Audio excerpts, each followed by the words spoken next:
De l'autre côté du périph' est un buddy cop movie de plutôt bonne facture. Bien sûr, on est loin d'un L'Arme Fatale ou d'un Tango et Cash, mais la réalisation est plutôt bonne et le duo Omar Sy et Laurent Lafitte fonctionne bien, même très bien. Le type de duo est plutôt classique, hein, le gars de banlieue un peu bourrin qui fait équipe avec le gars du 16e plus propre sur lui mais un poil condescendant. Le scénario nous offre deux persos développés avec un but clair dans leur vie. D'un côté, Ousmane, interprété par Omar Sy, qui pense avoir quelque chose à prouver en voulant à tout prix choper un repris de justice en cavale, et de l'autre côté, François, joué par Laurent Lafitte, qui pense aussi devoir prouver sa valeur pour espérer monter en grade, simple et efficace. Comme je le dis souvent, je m'en fous qu'un film reprenne des concepts vus et revus tant qu'il le fait bien. L'humour du film est assez bien géré et les interactions des deux protagonistes m'ont par moments fait pleurer de rire, du très bon. Le film est un peu radin sur les scènes d'action, mais celles-ci sont très bonnes mêlant tension et humour. Bien sûr, dès que l'on parle de la banlieue, on nous rabâche toujours les mêmes sempiternelles revendications, mais ici le film s'en amuse, et même s'il tente de faire passer le message du pas d'amalgame, il tire quand même un boulet rouge sur tout le monde, et ça j'ai adoré. Au niveau des points noirs, je trouve que l'intrigue du film manque cruellement d'enjeu. En fait, même si l'histoire est intéressante dans l'idée en montrant qu'il y a des salauds partout, tout ça manque un peu de grandiose.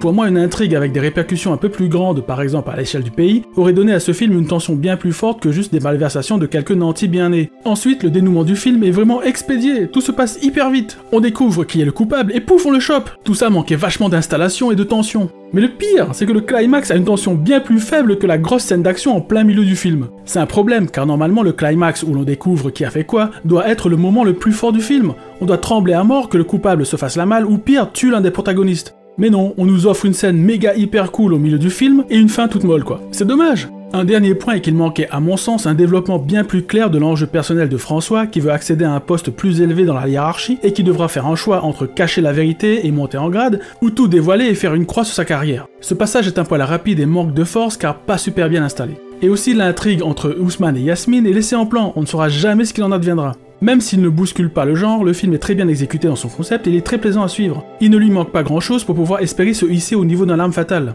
Il faut des enjeux plus clairs, plus grands, avec des répercussions bien plus importantes, des méchants implacables et imprévisibles, ou au pire des hommes de main qui font vraiment peur, une réelle implication des protagonistes dans l'intrigue qui sont soit en danger, soit doivent mettre leur vie en péril pour résoudre l'intrigue, sous peine de perdre quelque chose ou quelqu'un à qui ils tiennent, et bien sûr un peu plus d'action, et on y est. On a Riggs et Murtaugh dans le 9-3 quoi.